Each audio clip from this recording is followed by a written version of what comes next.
Well, good morning. Thank you for having me here. Really appreciate it. Saticoy Country Club, love this place, and not too far from my two bases, which are the Ojai Valley Inn and the Los Angeles Country Club.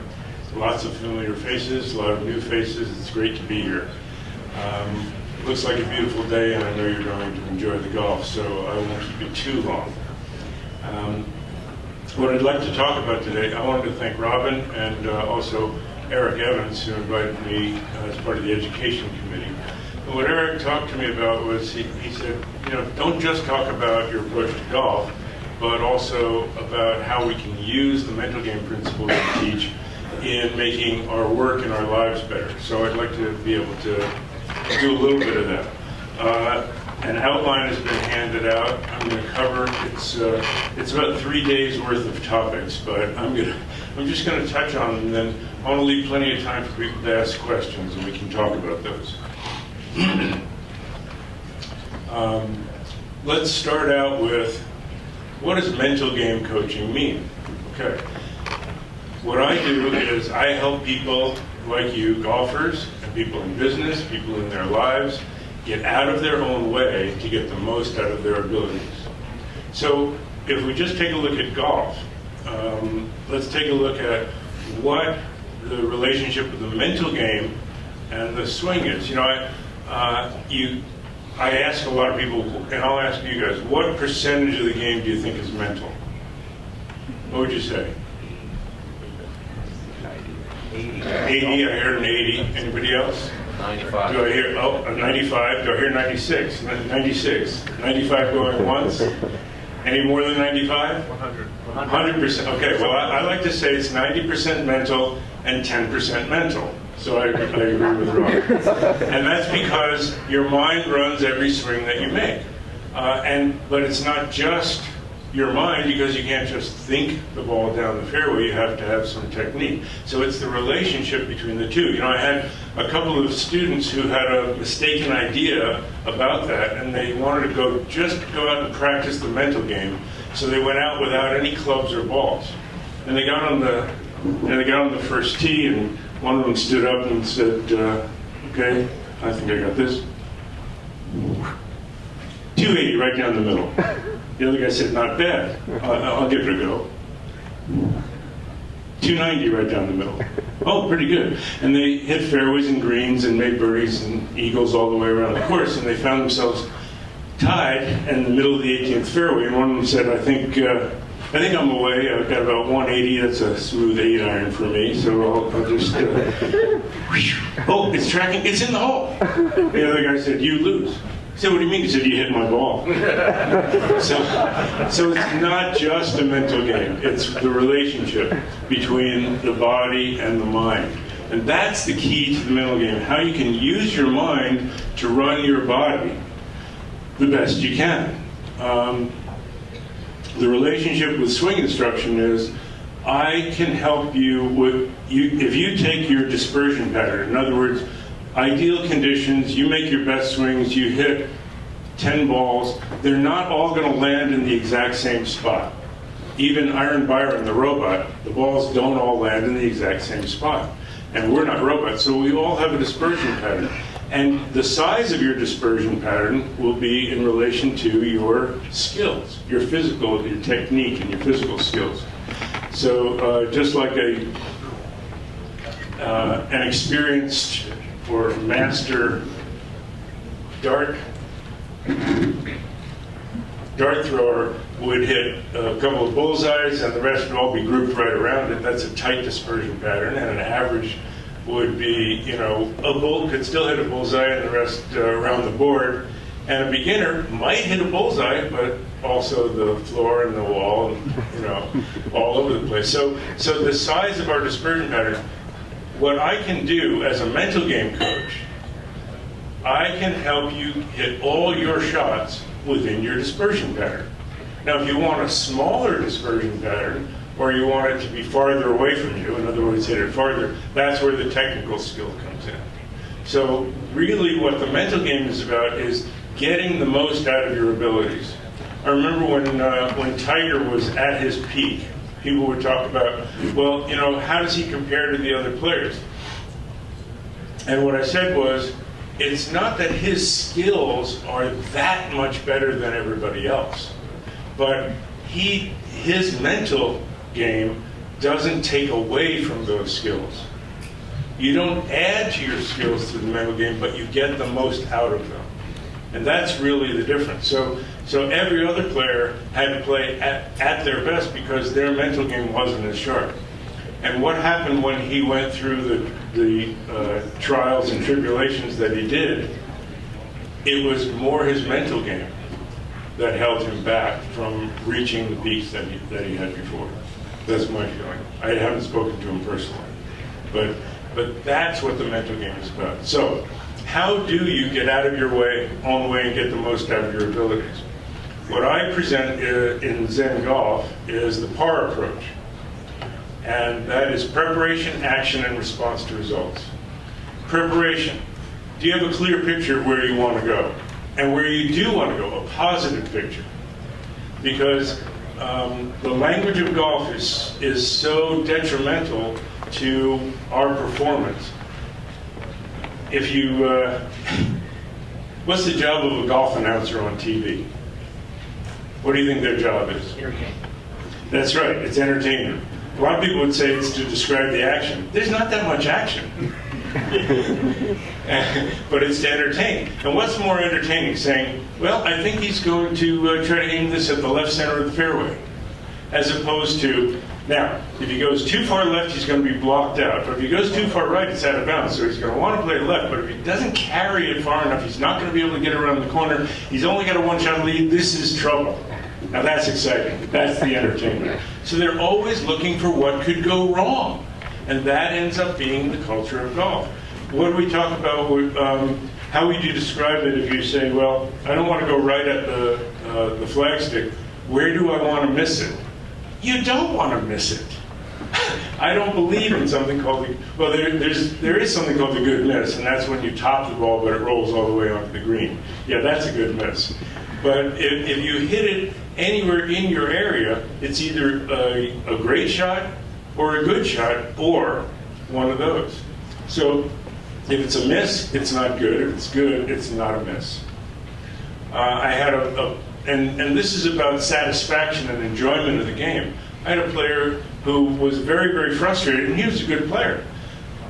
I said, what's a really good drive for you? And he said, 280 right down the middle. And I said, okay, that's great. And what's an acceptable drive? And he said, well, 260, 10 yards off the middle. I said, you're not very happy very often, are you?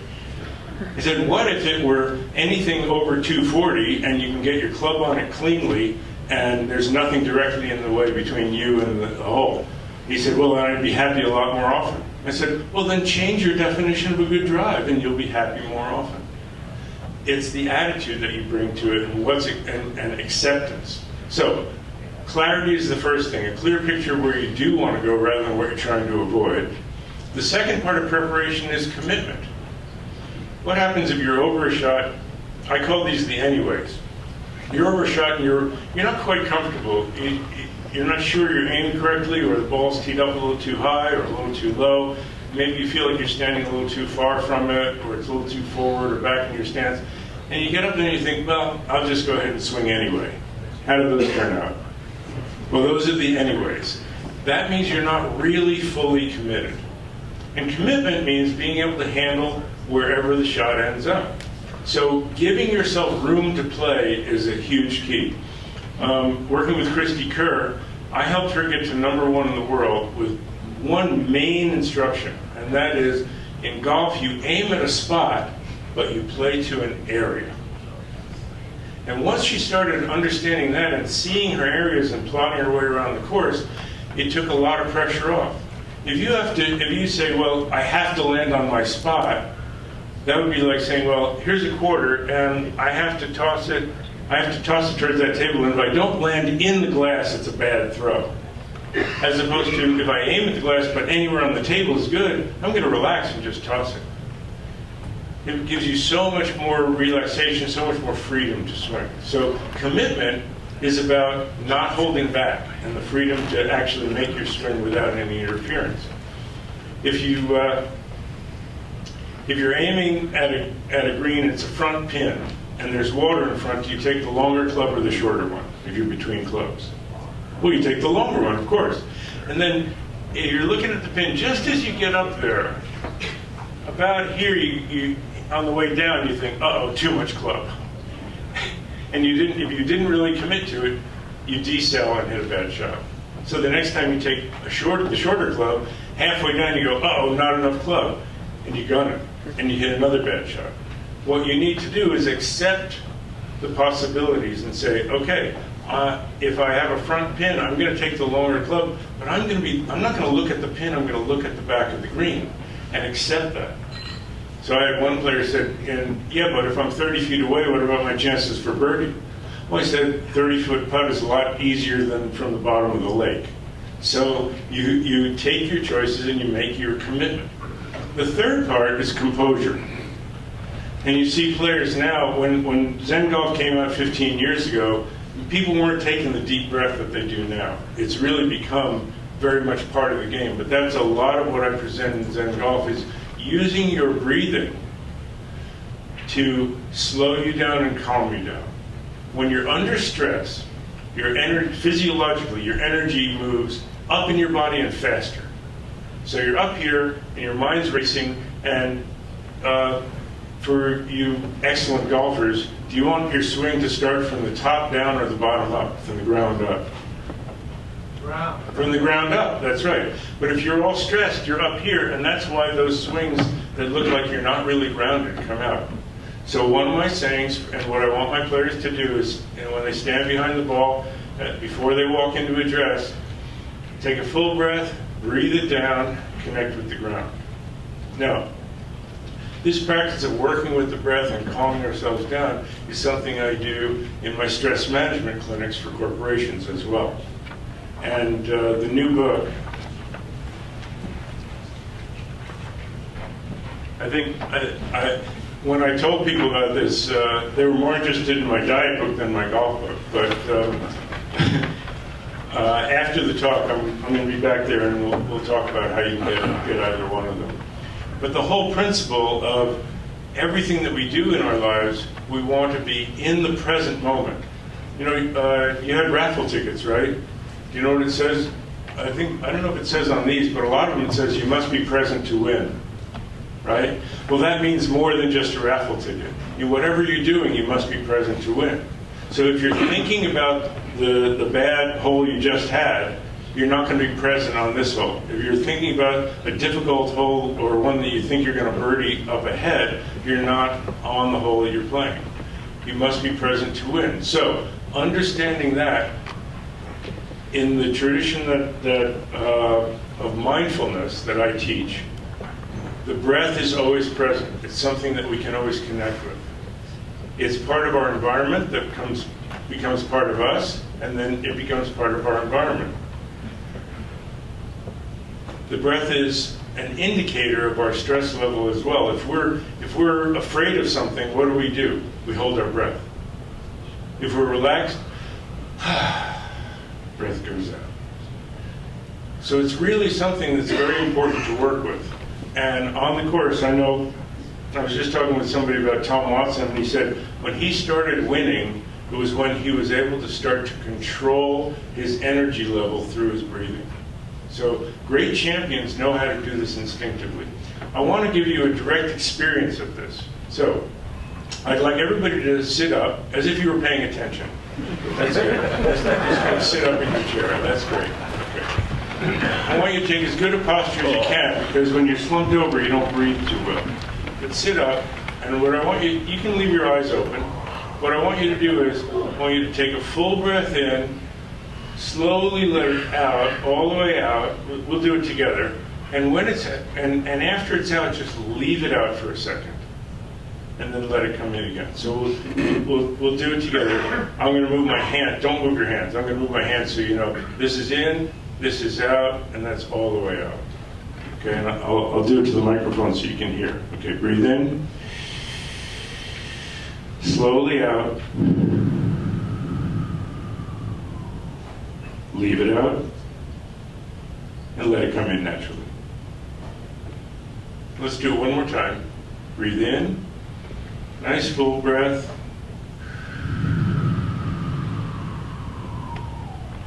And leave it out.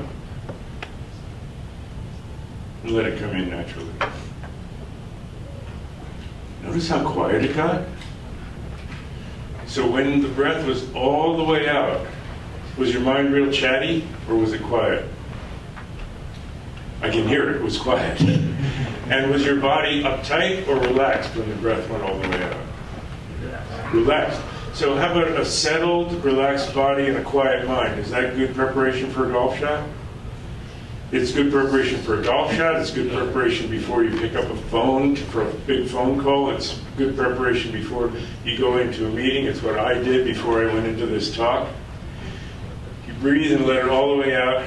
Breathe it down, connect with the ground. And there's your composure. And we work with this on a regular basis, and if you do this for 5 minutes, you'll find your mind moving to a different place, not so caught up in your thoughts, more in the present moment, aware of your thoughts, but not caught up by your thoughts. Now, that's the preparation part. The action part, I kind of addressed when we were talking about commitment. Action means moving with your awareness in the present moment, free from doubt, free from fear, in balance, connected with your target, and not holding back. I don't like to say making an aggressive swing, but I do talk about not holding back. And that, I hardly ever use the word don't, because we say don't hit it in the lake, and then all we're thinking about is the lake. But in this case, one of the instructions I give myself when I'm playing is, okay, don't hold back. Because fear is the greatest source of interference. And what is it fear about? Fear about the outcome. And in our golf and in our lives, the only things holding us back are fear about the outcome. Worrying about the results is what causes the interference. If we know that we have the confidence to handle whatever we come across, success or failure, then we won't hold back, we'll give it our best shot, and then everything will be a success. Now, I talked a little bit about managing stress. One of the aspects is control. If we have the idea that we can control everything, we end up hitting our head against it's like hitting our head against a brick wall sometimes, because we can't control everything. One of the most important things I teach about putting is to understand what you can control and what you can't control. So what is a golfer's job in putting? What's your job when you set up over a putt? Now, some people say get it in the hole, but I don't believe that's the job. I think that's the ball's job. Your job is to get the ball started rolling. You're not allowed to make sure it goes in the hole. You can't shovel it along the ground until it goes in. You can't pick it up and put it in the hole. You can get it started rolling. When you are trying to hold it, sometimes that interferes with you giving it a good start. So my last golf book was How to Make Every Putt. And that's changing the definition between making and holding. The ball going in the hole is making a putt. If you got it started the way you wanted, on the line you wanted, at the pace you wanted, with a good roll, you made your putt. And then you see what happens. If it doesn't do what you thought it would, you learn from it and you get better at green reading. But your confidence is based on execution, not outcome. Because part of outcome are factors that you can't control. And this goes to the common saying I think it's in the 12-step program, they use this a lot, the Serenity Prayer, is that right? Yeah. This is from the 19th century, a gentleman named Reinhold Niebuhr, I think from Austria, who, it's part of a longer poem, really, but it's a prayer asking to be able to change or control the things we can, to accept, to have the serenity to accept what we can, and the wisdom to know the difference between the two. So if we focus on that and be able to discriminate what can I control and what can't I control, and focus on what you can and accept what you can't, life is much easier, and it minimizes the stress. Because the stress comes from worry about the outcome. Now that doesn't mean you don't care about the outcome. The word care, and I have a chapter in Zen Golf, to care or to worry. And there are two definitions of to care. One is to take an interest in, and the other is to worry about. Now we all take an interest in success, but if we worry about success, there's a big difference. And I was working with an instructor, and I said, let me give you the experience. And his name was Dave, and I said, I'm going to say two sentences, and you tell me which one makes you feel better. Dave, I care about you. Dave, I worry about you. So if we're worried about ourselves, we're not going to have as good an experience as if we care about ourselves, treat ourselves right, and focus on what we can control for success. Another aspect is complaint. I have a Zen story that I'll tell you. What's our time, Robin? I don't want to go on. I get so excited about this, I just want to keep talking about it. Sorry. Okay, so there was a king, a young prince in ancient India, and he was very delicate, and he liked walking around the kingdom, but all the roads were rough and rocky, and it hurt his feet. So he had this idea. He was going to have all the roads covered with leather. So he called in some contractors, and he said, okay, so what is it going to cost to cover all the roads with leather? And one said, I can do it, but it's going to take everything you have in the kingdom's treasury. He said, well, that's not so good. And another one said, well, I think I can use thin, not such thick leather, and it'll only take half of what's in the treasury. He said, that's still a lot. And then his old advisor walked up and said, Your Majesty, I think I can do it for you for 10 rupees. He said, what do you mean? He said, I'll just strap a piece of leather onto each of your feet and you'll be walking on leather wherever you go. And supposedly that's how sandals were invented. But instead of trying to make the world match what we want, which will always be frustrating, we can adjust ourselves to our world. And complaint is stressful and diminishes our own energy. So my teacher had a great saying about complaint. He said, don't complain about anything, even to yourself. Because complaint means you don't like how things are, but you're not going to do something about it. And if you can do something about it, then there's no need to worry. And if you can't do something about it, there's no point to worry. I talked about composure and using the breathing. So if you're in a stressful situation at work, now we talked about it on the golf course. If you're in a stressful situation at work, take a time out. Take a few breaths, compose yourself, and be ready to enter into the discussion. But it helps to take time out. Now, the next topic is making relationships work. And the two things I have here are honesty and integrity. Well, these are the core of good relationships. And honesty is that your words match the situation. Integrity is that your actions match your words. If you have both of those, there's no problem. And as Mark Twain said, if you never lie, you never have to remember anything. So, honesty and integrity. Now, I came up with these 4 kinds of yes and no, that's the next topic here, as an expression of integrity. Okay? And on honesty and integrity. The words yes and no can be combined in 4 different ways. Yes, yes, no, no, no and yes, yes and no. Right? That's the 4 combinations. Okay. So, if you say, yes, I will do something, and then later on you fulfill that promise, and yes, you do it, how's that? Is that good? That's good. If you say, no, that's not in my range of capabilities, so I won't be able to do that, is that a problem? Not a problem. Because you're not creating false expectations. If you say, no, that's not in my range of capabilities, but later on, you're able to do it, and if they still need you to, you can fulfill that. That's no, yes. That's pretty good, right? What's the only problem? A yes, no, that's right. And you can use that language. It's very helpful to understand. Yes, I'll do that. Oh, no, I didn't. That's the only problem. If you want to have good relationships in work, at home, and anything that you do in your friendships, minimize the number of yes, no's that you do. And everything will be fine. Pretty simple, right? That's it.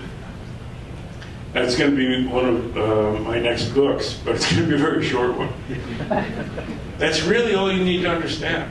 Now, there are things that happen in between when you say, yes, I'll do it, and when you actually need to fulfill that obligation that may prevent you from doing so.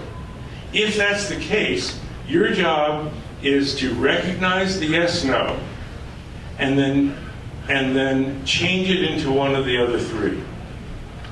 Either say, well, I can't do what you said. Can we change our parameters, change the deadline, or change what your needs are so that, yes, I can fulfill what you need me to do?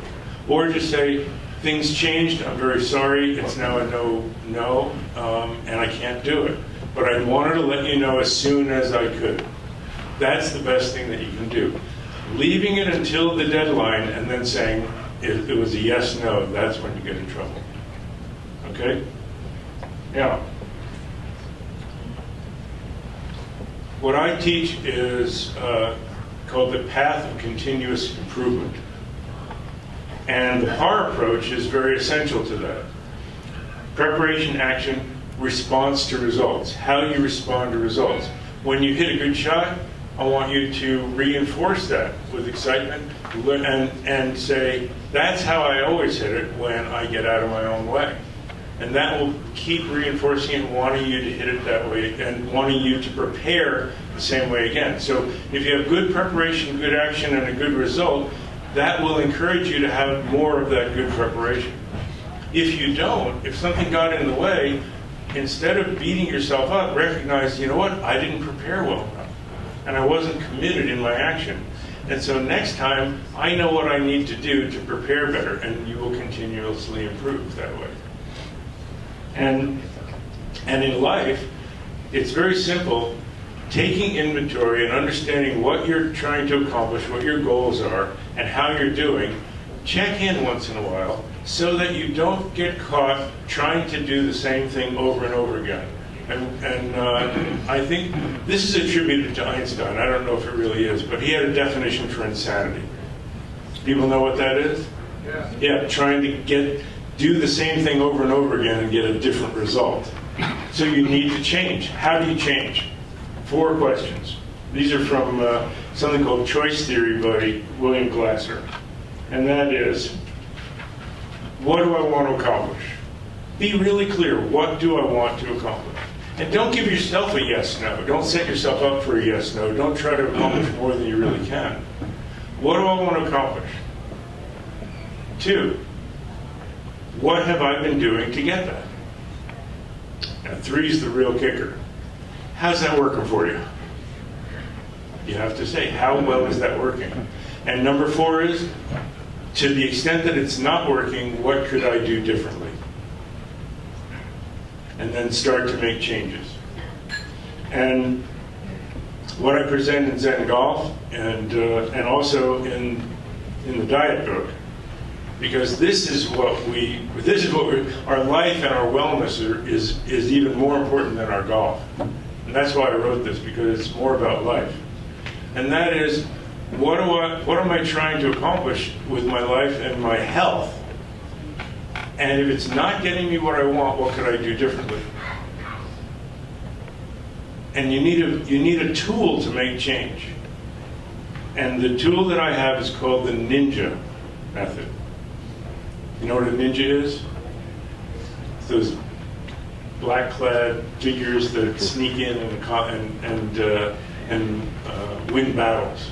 Okay? So the ninja method the words NINJA, N-I-N-J-A, stand for necessary intention and non-judgmental awareness. You have to have a strong intention to accomplish your goals. If you want to get better at golf, you have to have a strong intention to work at it. If you want to lose weight, you have to have a strong intention and really want to. Psychologists have a little riddle. How many psychologists does it take to change a light bulb? Only one, but the light bulb has to want to change. Okay, so, but it's true, we have to want to change. If you don't want to change, you're not going to put in the work. You're not going to have the discipline. So that's the necessary intention. The second part is non-judgmental awareness. You have to be aware of what you're doing. But if you beat yourself up, it's not going to help. If you have a habit you want to change and you beat yourself up every time you do it, you actually reinforce that habit because you're paying attention to it. So instead, you simply notice, non-judgmentally, how many times you do that habit, and by noticing and letting it go, it will start to diminish. I had a player, he was a pro at Buena, I think, a long time ago, Russ Clark. Anybody know him? Well, he came to me and he said, it was very sweet. He said, my friends don't want to play golf with me anymore unless I come and talk to you. They won't play with me. I said, what's going on? He said, I whine. I complain about everything, every shot. I find something wrong with it. If I miss a putt, I said, did you feel that earthquake? You know, and I find something to complain about on every shot. He said, I'm trying to stop, but I can't. So this is what I asked him to do. I said, I just want you to write the word, I think he wrote whining, but you can write complaining on your scorecard. And I just want you to count them. Don't judge yourself. Don't try to stop. Just notice each time you do it. And he called me after his first round. He shot 72, and he had 60 complaints. 60. I think the other 12 were tap-ins. So he said, that's terrible. I said, no, don't judge it. Just count. He said, got it. The next round, 27. The third round, he had 7. And the fourth round, 0. He was able to play around without complaining once, which was really pleasant for his playing partners. And he had a better time. Now, I didn't tell him what to replace those complaints with, but this is the message that I want to leave you with. Our nature is not negative, our nature is positive.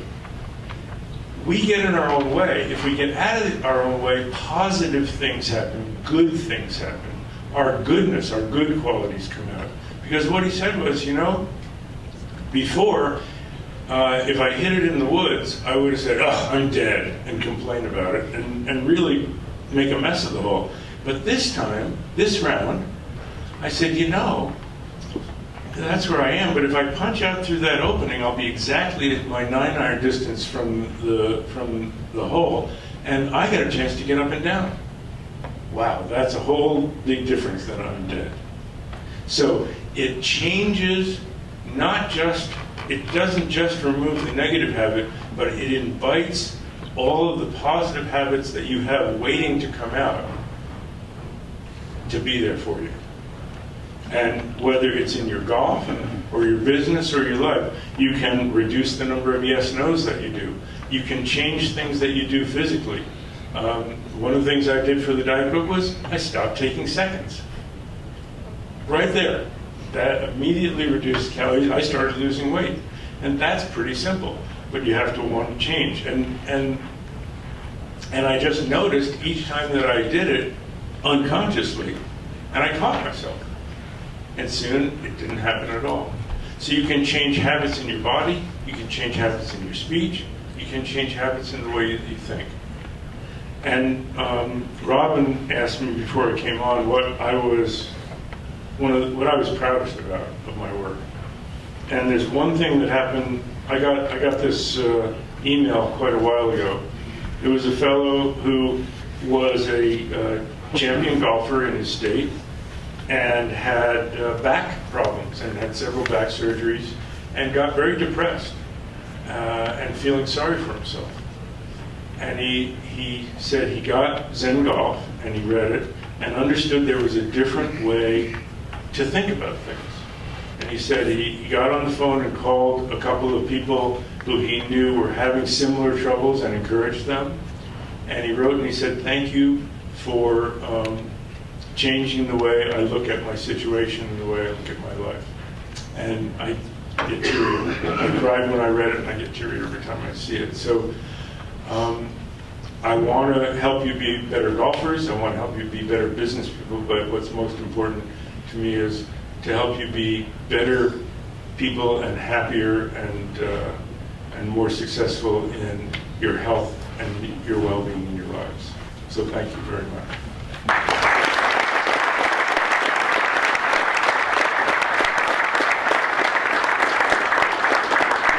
Questions? Yes, sir.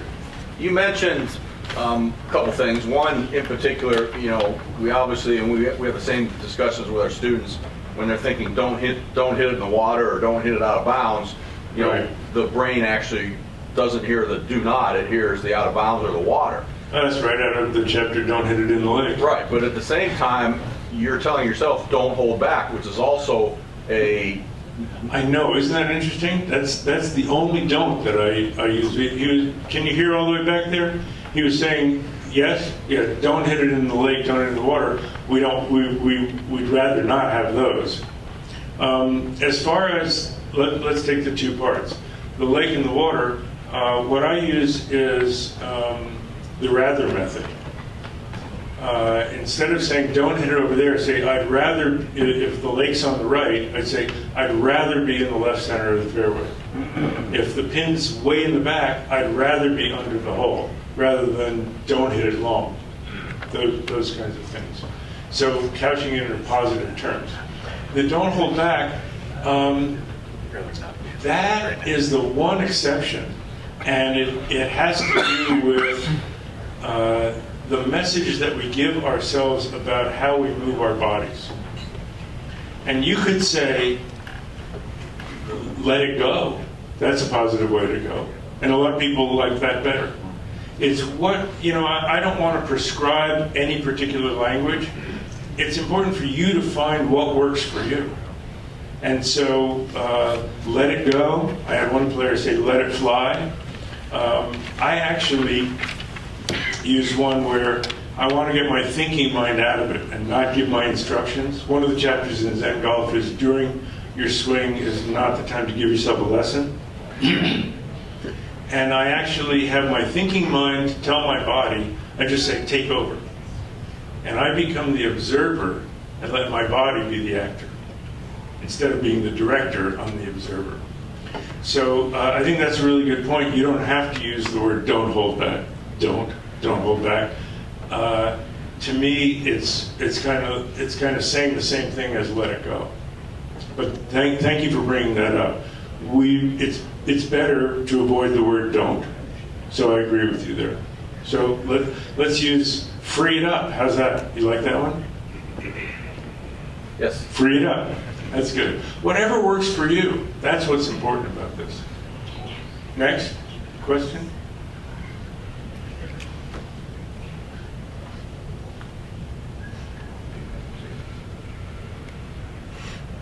Robin, did you have one? Oh, I mean, I keep here all afternoon. No.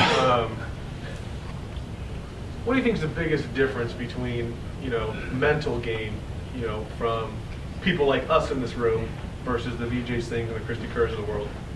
Difference in mental game between very good players and top players on the PGA and LPGA tour. Yeah. And then how do they get there? And how do they get there? I think the mental game issues are very, very much the same. And I think one of the big differences there is, and I know in working with them, this is their, how well they play is their livelihood, their career, everything. And you can go to a dark place pretty fast, mentally.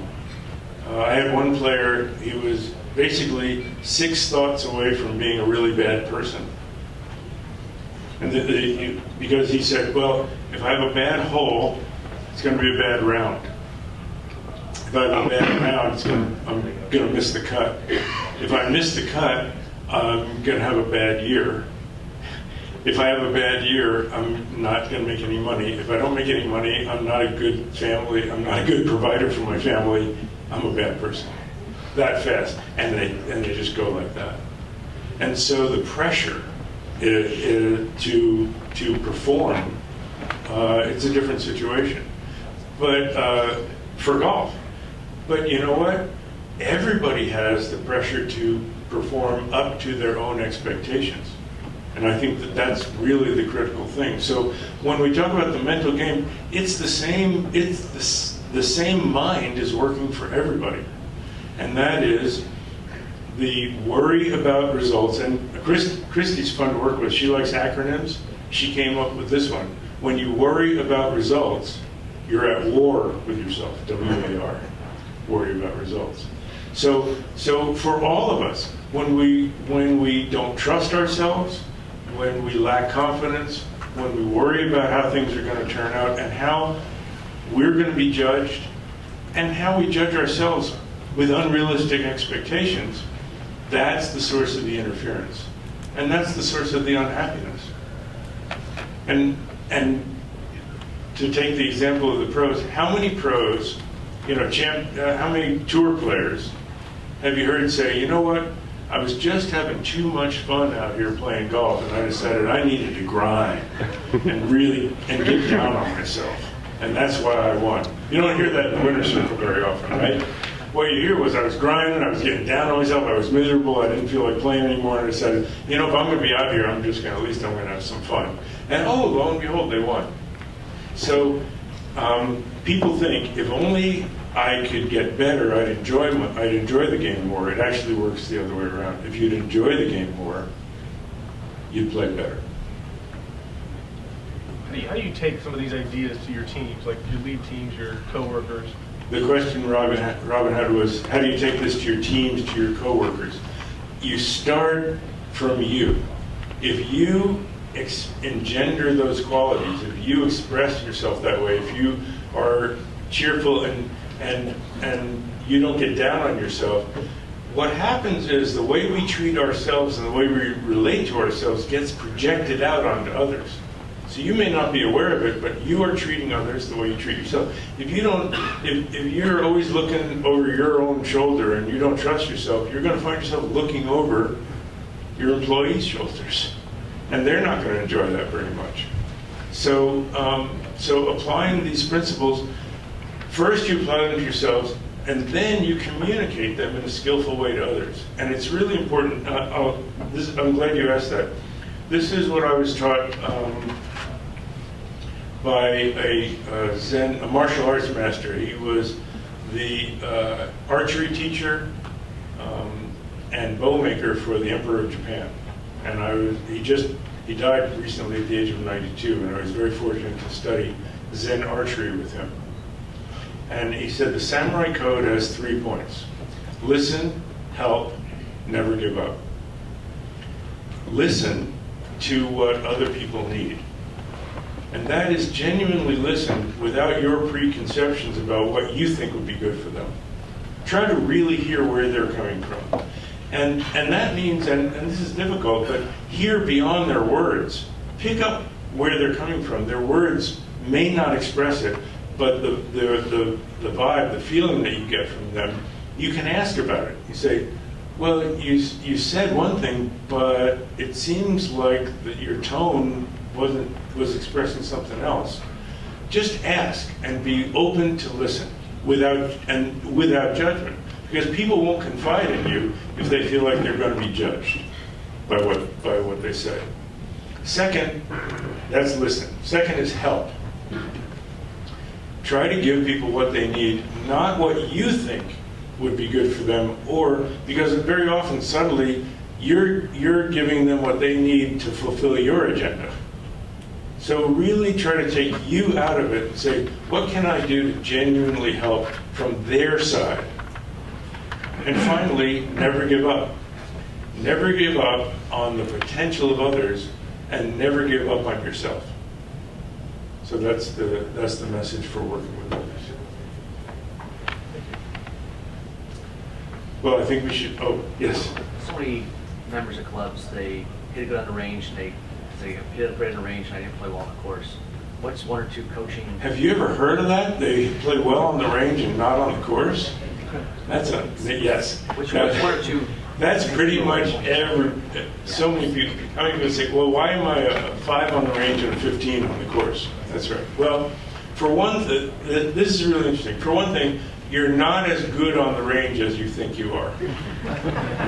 Because you hit 5 shots, you pick the best one, you said, yeah, that's my shot.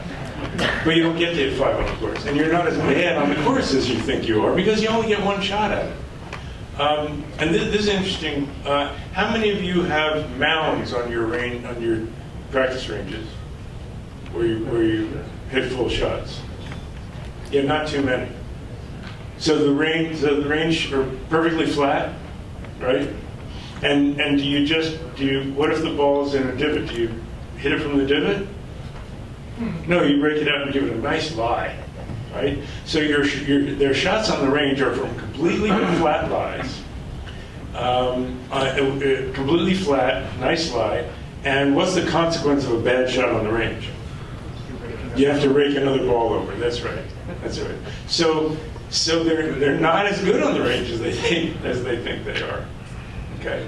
I think all ranges should have mounds so you can experience. If you have not too steep, but just a mound, you have the back of the mound. You are playing uphill shots. The front of the mound, you're playing downhill shots.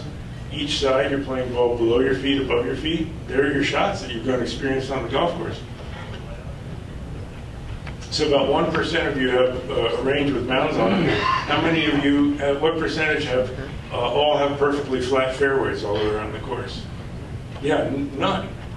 This isn't Florida.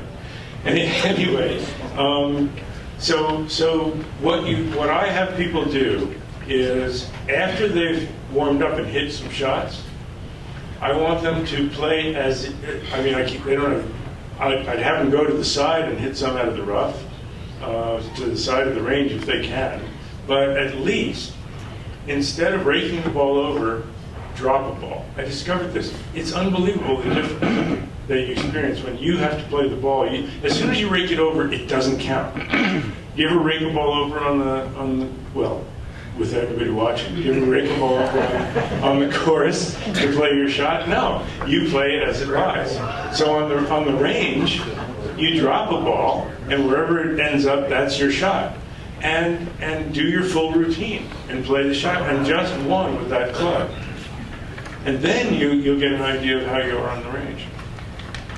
And on the way to the course, before you leave, play a few imaginary holes just that way on the range. And you'll go to the first tee as your 4th tee. One more? Yes. Yeah, question for you. If it was next year's Masters and you were the mental coach for Jordan Spieth and you were going around with him like around the 12th hole, I would be curious of what would your approach be with him? The question was, how would I work with Jordan Spieth next year at the Masters? And please give I have some cards in the back. Please give them. No, I'm teasing. I wrote an article for Golf Digest about this. I think you can still find it. What you learned from Jordan Spieth's Masters experience. What I really appreciated about him was he revealed what was going on with his mind at the Masters, and I did a critique of each point. I'm not going to go through all of that, but point 1, after 9 holes, he said, I got a 5-shot lead, I just par in, and I win. He just sent a message to his body, we don't have to play anymore. We're done, we won. That was a subconscious message that he sent in, and he now was, instead of trying to play to make birdies and play good shots, he was trying to just say par, just make pars. So everything got tentative in his swing. He started holding back? No. He didn't free it up. He didn't just let it go. He got a little guiding, got a little tentative. And then on number 12, he got out of his play. He was hitting a little draw all day, and he knew the year before he'd flared one to the right and hit it in the water. But he had a bright idea right then. Now, what's that called, that group of holes, amen corner? We all have that because it's the point in the round where we're tired, we're, the architect may have put some interesting holes in there. We don't have enough holes left to make up for a mistake. We're not near, we see the finish line, but we're not near enough for the adrenaline to kick in. It's like a perfect storm of mental challenges. And he got caught. He outthought himself. He said, I think I'll play a fade in there. All he had to do, the worst he could do was hit it in the back bunker like he did and make a bogey. And he ended up parring the back bunker with his third shot.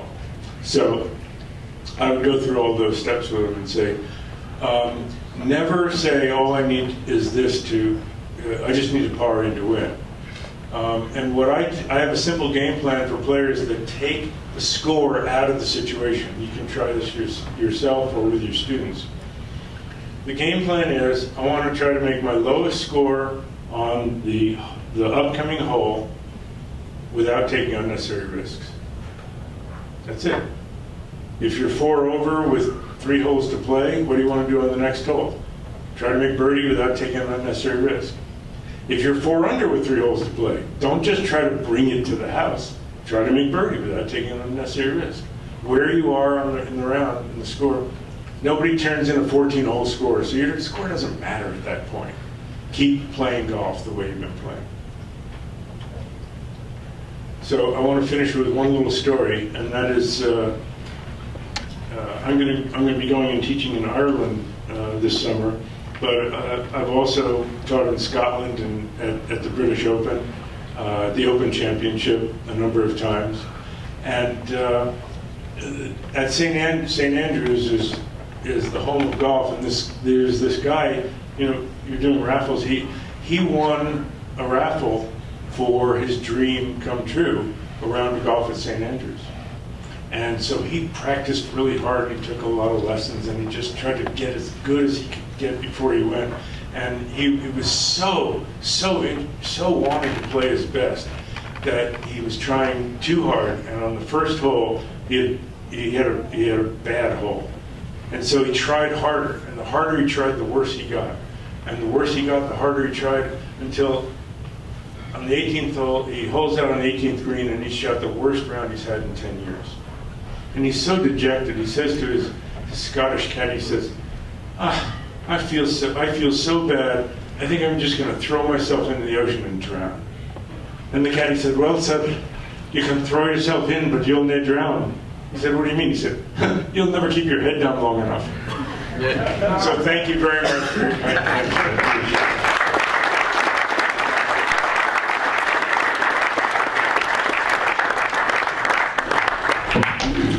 We're just about ready to wrap up, but after this, Dr. Joe will be in the back of the room. If you've got any questions, any follow-ups for him.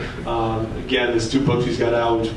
If you take a look at the Zen Golf, I kind of glanced over it. There's some pretty cool stuff in here, a lot of good stories, things to take away. And the best diet book.